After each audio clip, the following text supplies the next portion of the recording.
পুরাণ অনুসারে সূর্যের ছেলে হলেন শনি, কিন্তু এই দুজনের মধ্যে সম্পর্ক মোটেও ভালো ছিল না। সেই কারণে জ্যোতিষশাস্ত্রেও সূর্য ও শনিকে পরস্পরের শত্রু মনে করা হয়। সেই কারণে সূর্য ও শনি পরস্পরের কাছাকাছি এলে অশুভ যোগ সৃষ্টি হয়। জ্যোতিষশাস্ত্র অনুসারে সূর্যের থেকে সব থেকে বেশি সময় দূরে থাকে শনি। যখন যে গ্রহ সূর্যের কাছে আসে তখন সেই গ্রহ অস্ত যায়।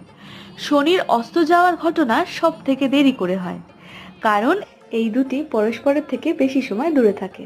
তবে কেন সূর্য ও শনি সব থেকে বেশি সময় দূরে দূরে থাকে, তার উত্তর রয়েছে পুরাণে।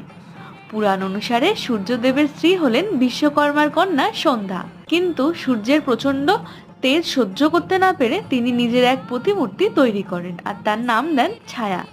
আর এই ছায়াকে সূর্যের কাছে রেখে নিজে গোপনে বাবা বিশ্বকর্মার কাছে তিনি পালিয়ে যান।